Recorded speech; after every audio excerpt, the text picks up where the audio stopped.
Good evening, ladies and gentlemen. Thank you for joining me once again on The Long Game this Thursday evening, where we talk about business and how to build legacy businesses that will go beyond us. Always a pleasure to be with you and looking forward to today. So, one of the most stressful parts of business is deciding what to charge. You don't want to be too expensive. You also don't want to be too cheap. You also don't want to scare the customer away, but you also don't want to work so hard and not see what's left. So, what happens as entrepreneurs? We panic, we pull a number out of the air based on the situation as we try suss things out.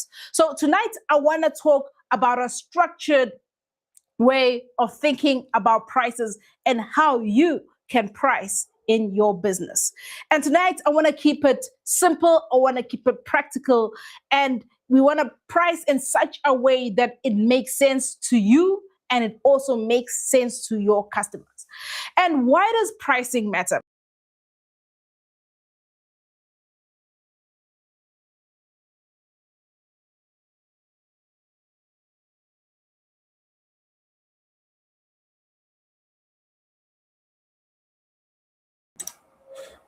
Okay, so why does pricing matter? Pricing matters because it's more than just numbers. It's a lot of factors that come into play. It's confidence, it's profits, it's positioning, it's the type of customer that you're trying to attract. It's also the margins that you are trying to get.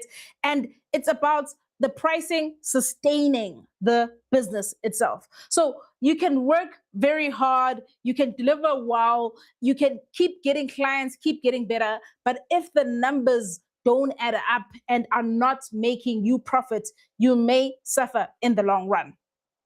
And with pricing, it shouldn't be emotional. There are different strategies in the game, but there must be a base that you are working from where emotions come to play.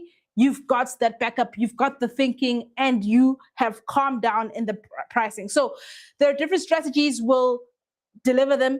And the main thing I want to talk about firstly is just the psychology of pricing, because pricing is a lot for us. And sometimes pricing is emotional, it's psychological, and we need to deal with some of these barriers as we get into the strategies.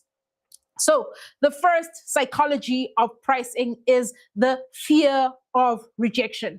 You're an entrepreneur, you've gone out, you're putting yourself out there, you're putting out your service, you're putting out your product.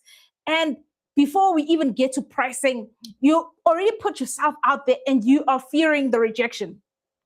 And now, when it comes to pricing, when you're pricing high, you're thinking, what if my customer thinks I'm too expensive? What if they go somewhere else? What if I lose the deal?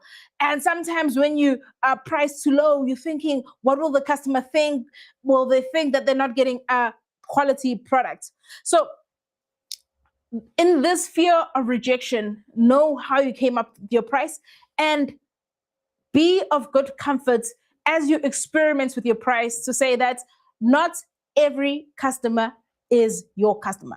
You'll have to come to accept that and live with it, to say not every customer is your customer. Not every customer will afford what you are putting out there in the market. As you evaluate yourself, you evaluate your customer, you'll keep iterating as this goes along. And sometimes when it comes to the fear of rejection, it's not always the price that's wrong. There are multiple factors at play. And it could be that you're just targeting the wrong customer. If you are going to target people who have the problem, don't have the money to pay, and are not willing to pay, you're in the wrong target market. Sometimes it's just that your offer and the value you're offering is not clear for the customer. And then they look at the price. Let's take water, to be like, why should I buy this bottle of water for 50 bucks when I can get a bottle of water for 10 bucks, 20 bucks, or anything else in between. So your offer and value must be clear to your customer. Sometimes it's poor timing. where the customer wants it, but then there's something happening on their side that the timing is not the best for them to purchase. Sometimes from your customer side, it's also low urgency, where it's not urgent for them to make the purchase, so they may reject the offer. So, and sometimes customers just simply not ready. So do not fear price rejection. It happens. It's psychological. It does weigh you down. But with you now, let's chat. Have you ever lowered your price because you were scared that a customer would say no? Tell me about that experience in the chat. Then the second point in terms of the psychological barriers is affordability is not always the same as willingness to pay. Sometimes we're chatting with the right customer within our target markets. We're chatting with the right customer who has the money, and we are chatting with the right customer who is willing to pay. And then they say, it's too expensive. And that deflates us emotionally and mentally as entrepreneurs. So expensive does not always mean that it's expensive financially. Sometimes customers genuinely don't have the money. Sometimes they have the problem, but it's not urgent for them to solve. Sometimes they're comparing with other cheaper options. So that's when you have to make your value shine, so that they say, okay, if this supplier is coming in cheaper versus your quote that they're looking at, they must see the value. They must see what they are getting extra and better, so that your quotes are just not compared as a commodity on price. And sometimes customers are trying to negotiate. A lot of customers, suppliers, they will negotiate you. So be of comfort, know that this is the part of the game, and we'll also speak about negotiation later. So before you drop your price, think about the real objection that the customer is having with your conversation, with your quote. Is it that they're not seeing the value? Is it a timing thing on their side? Is there something that you can add to make the offer more attractive, or decrease as it increases the price, but it doesn't add as much value or perceived value to them? And the important thing here is, I want to highlight, is perceived value. Sometimes you see something as valuable, you punt it, you push it, but your customers just don't see and feel the value. So you must always ensure that customers see and feel the value. And it's always interesting because value is from your customer's perspective. Sometimes we value big and complicated things, especially if you're technical. You'll value the technical complexity. You'll value that it's the latest technology, only to find that your customer values that it works, and that's all they want and need from your service. So secondly, we're just saying that affordability is not always the same as willingness to pay. And then the third one, this is one of my favorites. It's pricing based on your pocket. I've taken time, I've grown, and I've had to realize that sometimes I am not my customer. Repeat after me, I am not my customer. Sometimes we look at a price, and since we are not willing to pay it personally, we start thinking that other people are not willing to pay that price. And it's taken me some time to say that the reason I've learned technical things is because I enjoy technical things, and I'm not willing to take my laptop. I remember as a varsity, I was just like, I'm not paying $600 to have somebody open up this PC if I can get a screwdriver and do it myself. And then in that example, I'm seeing $600 as a lot of money, but my customer, on the other hand, for them, the stress is not worth it. They'll happily pay 2.5 for the same service that I'm thinking is expensive. So this is a mindset shift that you need to practice as an entrepreneur, to say, you will not always be your customer. Price from your customer's perspective of the value, your customer's perspective of the pain and their affordability, and not just what you are willing to pay. And let's chat with you. Have you succumbed this psychological barrier, or are you pricing from the point of view of the customer? Let me give it a minute to write on the chat.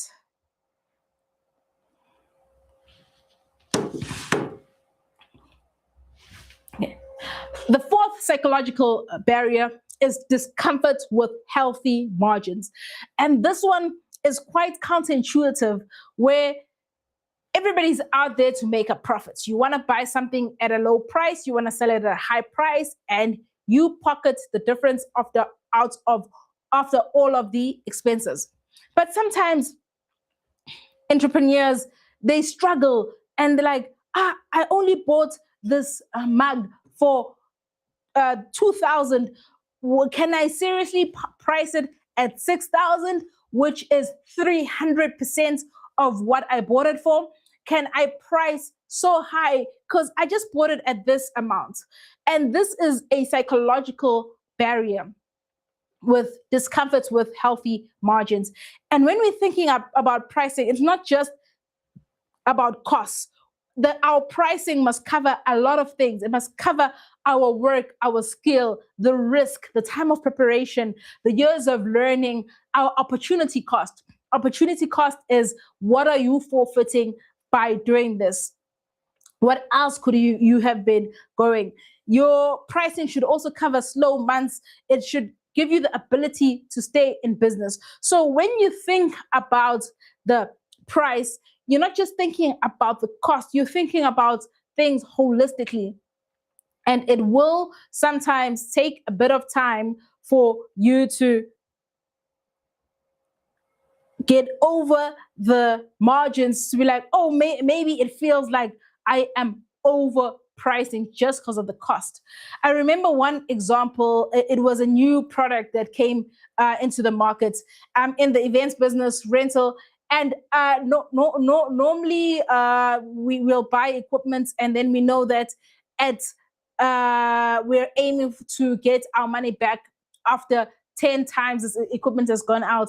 I remember that this was a new technology. It was out there. Everybody was happy about it. I bought the machines, and literally I would make my money back in two times. If the machine goes out twice, my money is back. And that pricing was ludicrous. Even with myself, I had to comfort myself to say, I am pricing for the future. Margins are healthy, profit is healthy, as long as it's valuable to your customer, as long as the value makes sense to your customer. Do not be uncomfortable with high and healthy margins. Okay. And then another barrier is pricing with our mood, depending on our mood and not our method. Sometimes we'll be in a meeting with customers, high stakes, there's panic, and you're thinking, will the customer say yes? And then you start tripping yourself, you start over speaking, you over justify, then you pick a number, trying to feel like, what will the customer say yes? I was hoping to come in with 100K, but let me come in with 40 just so that I can make the deal.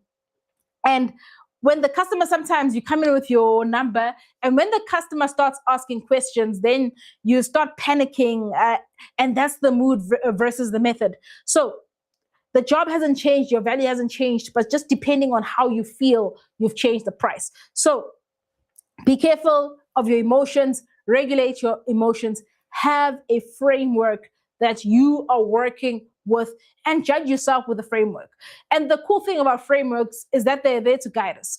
You work according to the framework, and when you understand, you've got leverage to do new things and change the framework just because you know and have got it waxed. With that introduction set, ladies and gentlemen, let us go into the practical pricing strategies.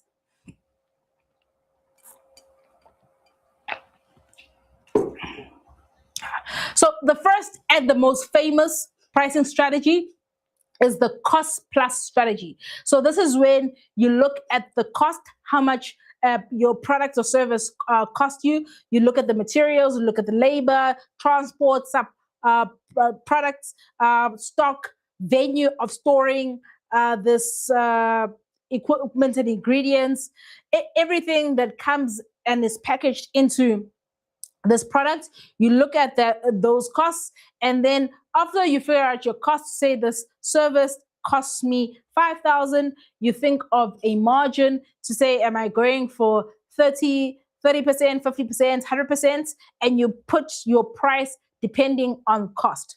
So with cost, I want to caution, this goes back to the financials, where I generally talk about the difference between operational costs, seen costs, and unseen costs. So let's simplify it as there are seen costs, costs that you can easily see, costs where it's the cost of the material, it's the cost of the subscriptions, everything that comes into packaging this. But there are also unseen costs. And these costs, you also need to factor them in. You also need to factor in costs like your time, costs like admin, data, electricity, software, wear and tear, planning. And when you are alone, it's easy to miss these costs and just have things going because you would be covering them from your own perspective. But when you start bringing people on board, and this is the time one, especially factoring your time and what and how it costs for you, when you don't factor that in, you think you're making profits until it's time to grow. Then you realize that I've not been pricing the best. A simple example, let's say you sell food at markets. You go around every Friday, Saturday, Sunday, and you put your tent out there and you sell the best cupcakes. When you sell it, it's just you bake it, you get there, you sell, and oh, cool, tonight I made 2,000, made 3,000 profits because this is all the stock I took. Electricity, you're not even counting the electricity that you've used, your fuel of getting to the markets. All you're thinking about is the ingredients, the store price, and you're like, oh, cool, I've made profits. And then let's say the markets start getting busier. As busy as the markets get, you then have your cousin, sibling, or friend or partner tag along to help you. So then you are there, you're working, and in this, let's say you move from 3,000 to 4,000, you feel like you've made a lot of money, but you haven't factored in your salary, you haven't factored in your partner or friends pay, because they're there to help you as a friend. So when those unseen costs, they add up, later on you'll realize that you've been doing yourself a disservice because you haven't taken into consideration unseen costs. So when you're thinking about cost-based pricing, you think about what must the job contribute towards keeping the business alive. It's not just about the seen stuff, it's about the unseen costs as well, the visible and invisible, so that the hidden costs don't eat into your profit. And with you, fam, right now, if you can just engage on the chat to say, are you pricing only for the job? Are you pricing for all the other unseen stuff that could be eating into your profit?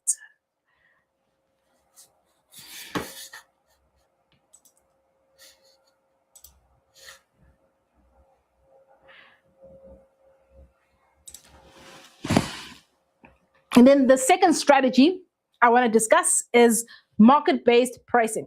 So this is when you look around, you look at what everybody is charging for the same service or product that you are selling, and you base your pricing off that. So you look at what the cheap suppliers or cheap competitors are pricing at. You look at what the premium providers are charging at, and then you decide where do you want to play on that scale. Are you gonna also go for cheaper pricing? Are you going to go for premium, and why? And then you also just need to differentiate to say what value the market is there. What's the different value that you are bringing? My strategy lecturer, Thabo Masala, used to always say that before Woolworths entered the food market, There were always groceries. People have always been eating. So even when they came in to the market, they thought around their target market. They thought about their premium pricing and how they position themselves. So even with market pricing, market pricing gives you context, and then you need to decide what you're going to do with that context. And this, for me, is how I started with the events business.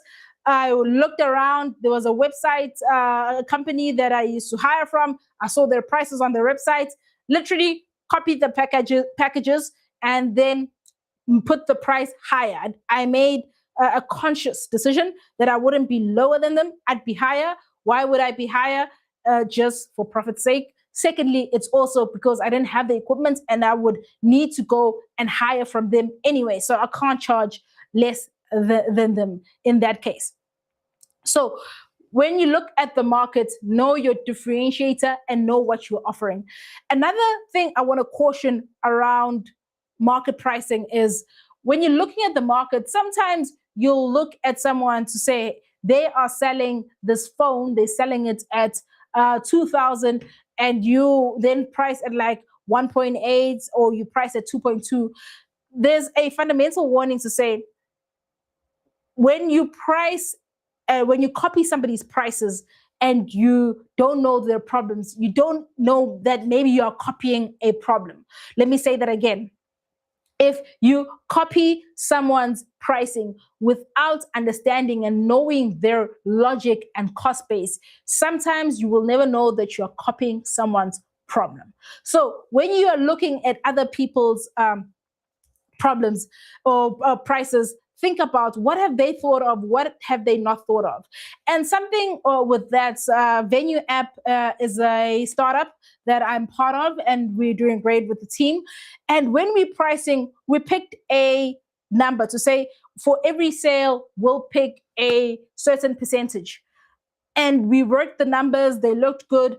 And then in one meeting, I asked the question to the leadership team to be like, guys, Uber Eats and Mr. Delivery charge way more than our margin. It's even more than double our margin. And I just asked, guys, what does Uber and Mr. Delivery know that we don't know? And that was that question of asking, if we're just going to copy or take a market price, what don't we know? And as we've gone through the business, we've realized, we've learned the hidden costs, and we've slowly moved our margin just to accommodate. So with market pricing,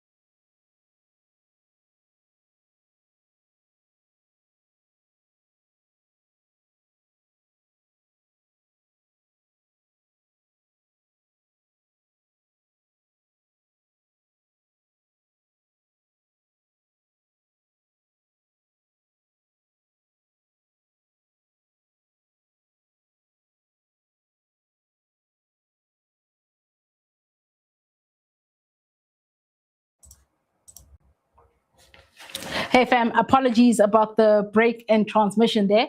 So what I was saying is that market pricing gives you context, but add your value, add your secret sauce.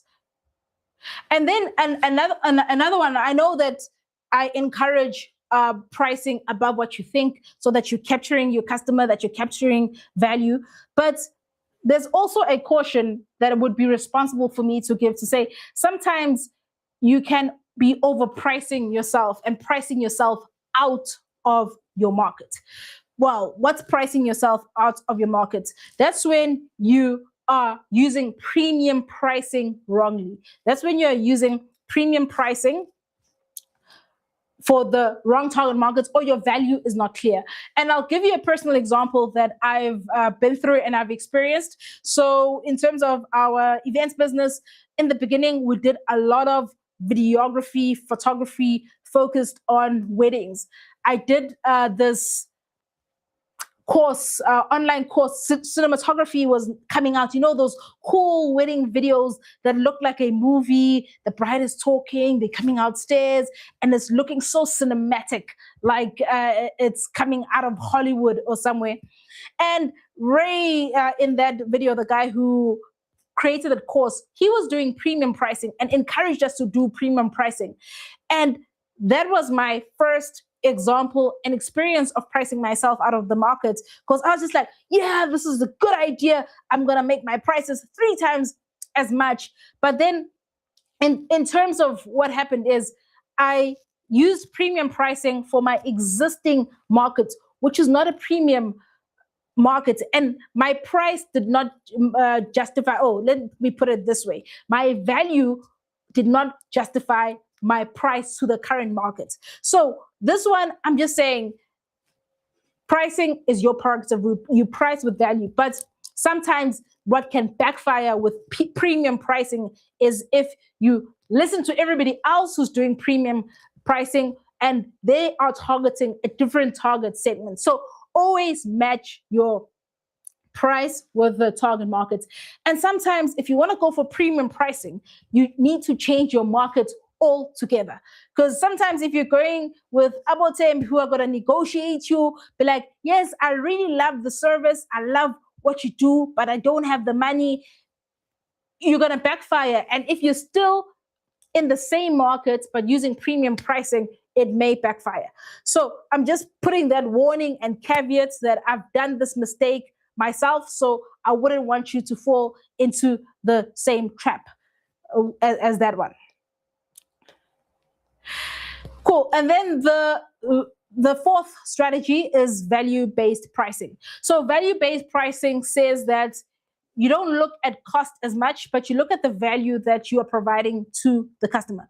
A lot of premium pricing is priced like this, where you look at your service to say, this service of mine will replace something that's already costing my client 100,000. So my client, by buying from me, they're gonna have a saving of 100,000, and you base your price on that.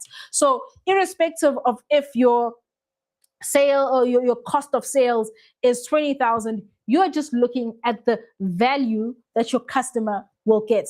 So that's value-based pricing. And sometimes your customers, generally with value-based pricing, they are buying your convenience that you will provide. They are buying your expertise. They are buying speed. They're buying trust, reducing their risk, access, confidence. And a lot of it is what they need right now and what they feel valuable. Also, like with value-based pricing, it's like buying a bottle of water at a tuck shop, at a service station, at a garage, at an airport. And this is the same bottle of water. It can have the same price, but depending on the value attributed to it, the shops pick their value.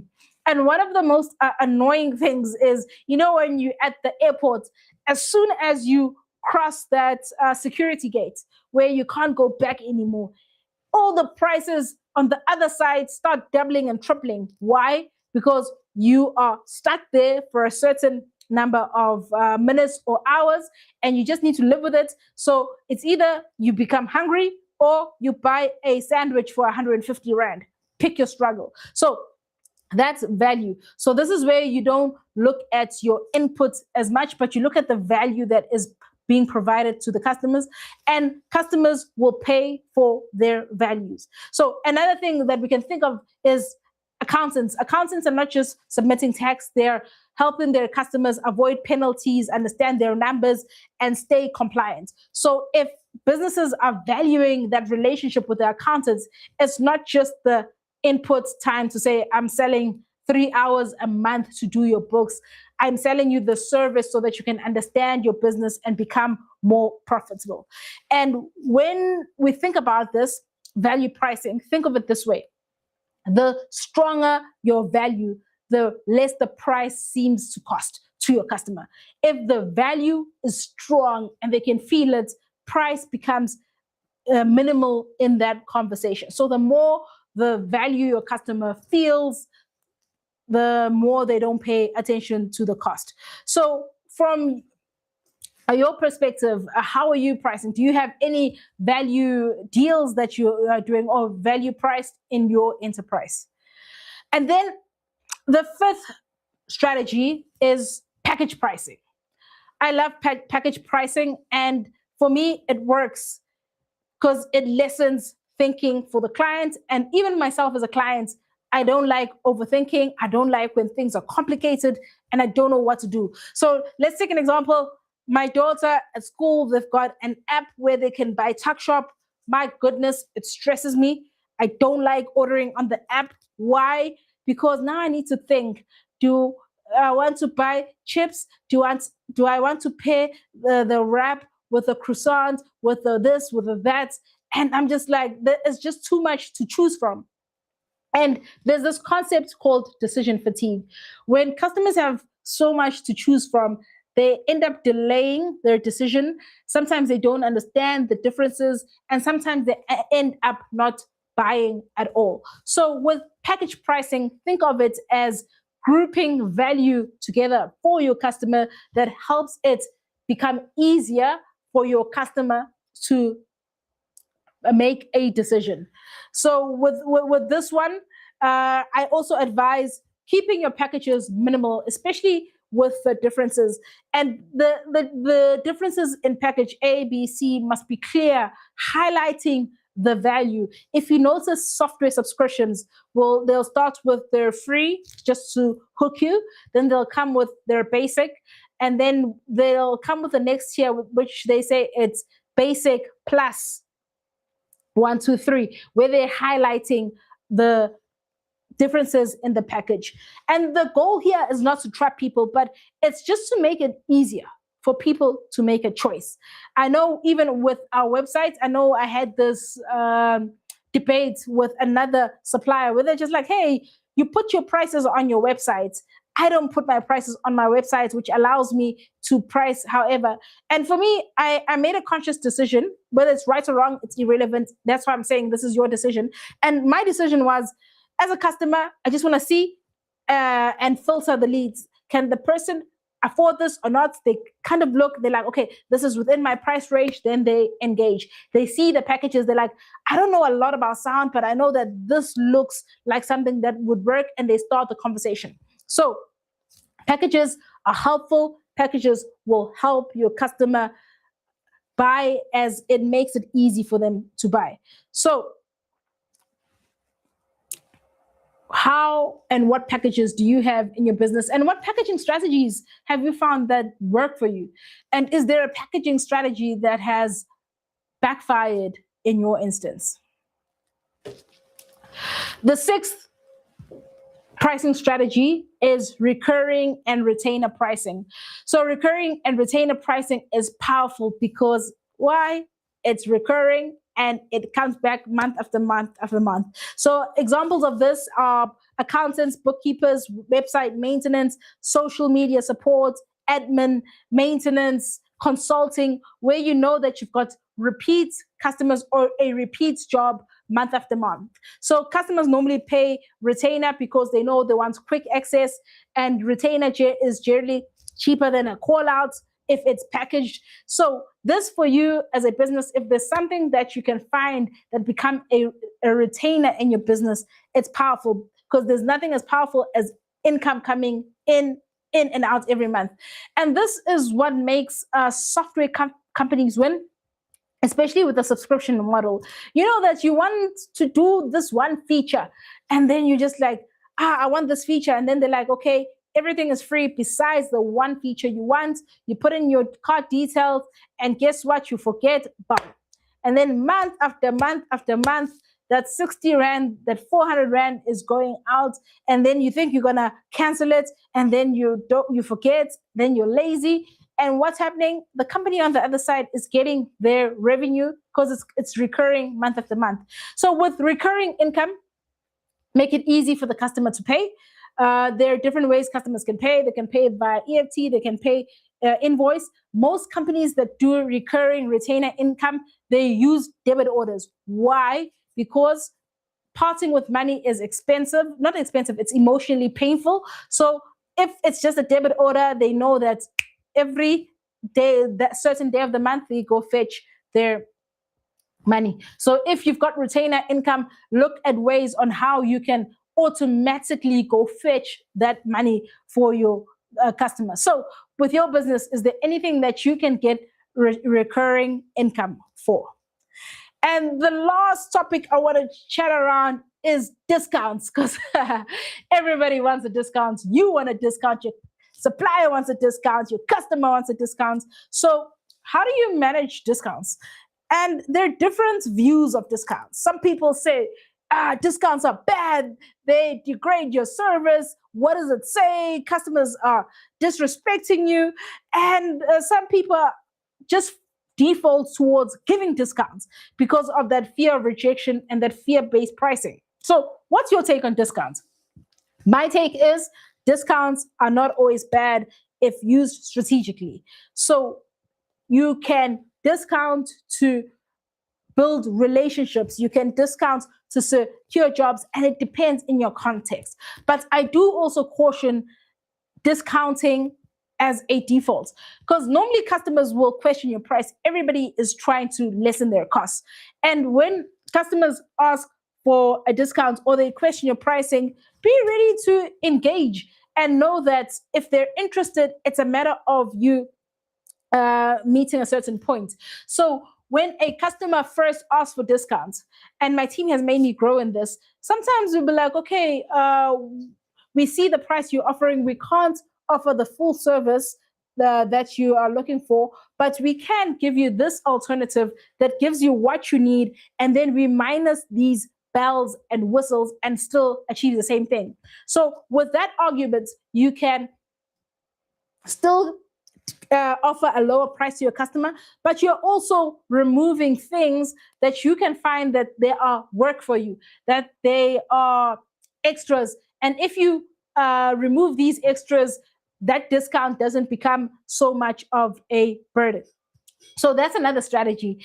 Alex Homosi says something interesting to say. He says how he handles discounts is when customers want a discount and he sees that they want to buy and they're like, hey, can you do this for less? And then he says, I can do it for more. He says he does it jokingly and it's a laugh. And then customers lock in the price. I haven't tried it. Maybe you can try it and see how it works. And sometimes for me, discounts is relational. So when you know that you want to build a relationship with the customer and you look that the discount is not going to kill you, and you supply the discount, and then you do the work and see how the relationship goes with your customer. And another time, if you're selling time, let me phrase this. If you're selling time sensitive things, let's say with us.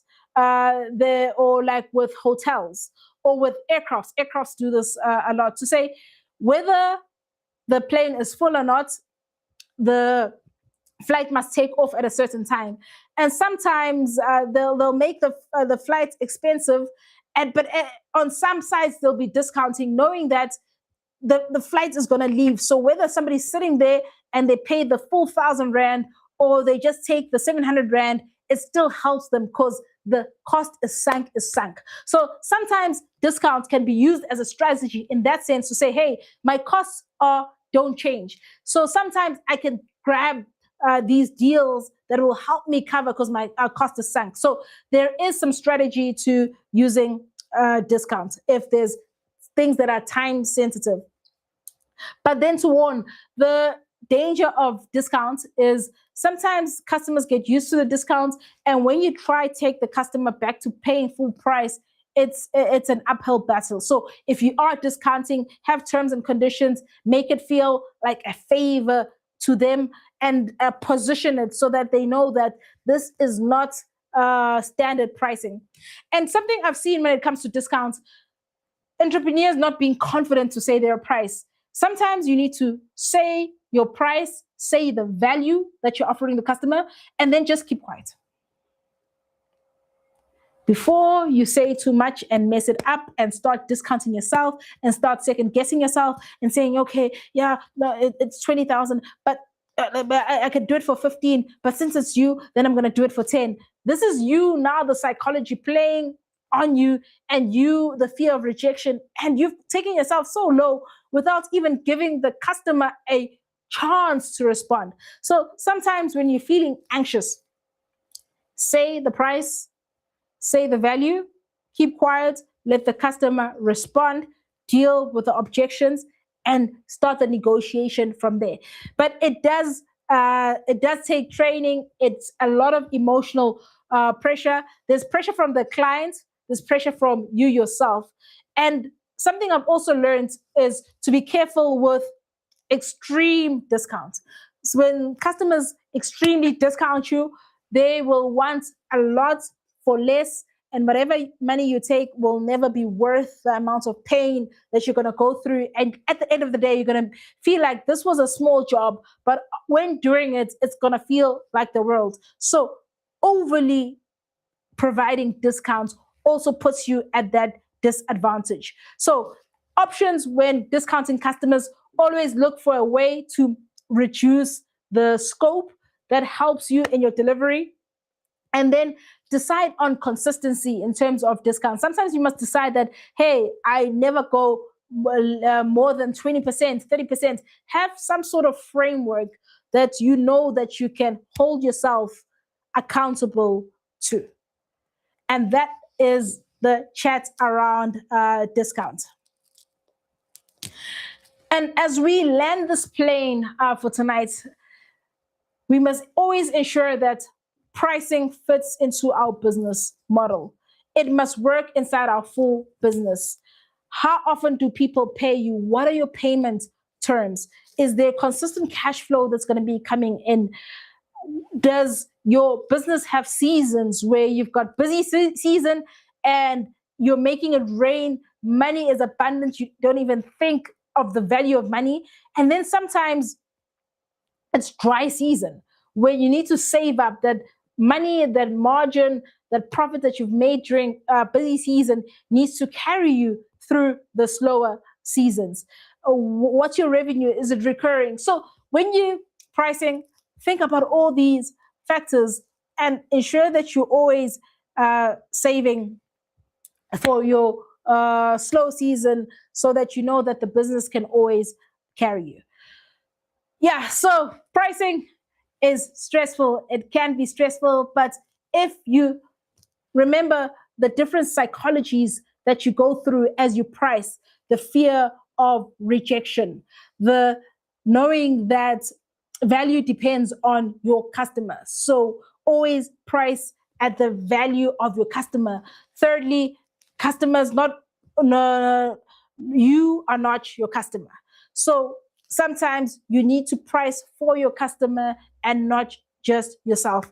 And as you price, know that you're pricing for the full longevity of your business and just not for the moment and not just for today. So, with that, ladies and gentlemen, thank you for joining me on today's long game session. Always a pleasure being with you. Mr. Willard, I can imagine if you give a big discount, then you got stuck on your way to deliver. Yes, that happens. And just to go on your point, Willard, is once you've given the price, it's hard for you to go back and change the price. So that's another factor that you need to take into consideration as you price, to be like, do I have contingency or a backup plan? Does this price factor in a backup plan? Thank you, Willard. You bringing something into memory to say also factor in backup plans. To say, even with suppliers, a lot of us use our primary supplier for stuff. But what happens if you've priced your customer for using supplier A and you get to your main supplier and they don't have the product? And now you need to go to supplier B. So when you're pricing, you also need to factor in that backup plan to say that no matter what happens, I can still deliver a quality service because my pricing has accounted for that. So thank you, Willard, for that comment. So let me just check TikTok once again to see any comments. Hermetic, hello, what's the topic? Today's topic was how to price correctly without pulling numbers out of the air. Hey, Lerato, thanks for joining and answering there. Hey, Mzala, thanks for the information to grow and fill the world. Thank you very much for joining. So, always a pleasure to be joining and sharing information with everybody. So, thank you very much for joining. Looking forward to having you join us next week. And next week, we want to cover the topic of execution is better than 100 ideas. A lot of us have great ideas and we suffer when it comes to executing and actually putting our ideas into action. So please join me next week as we talk about this topic and build our businesses for the long game. Peace.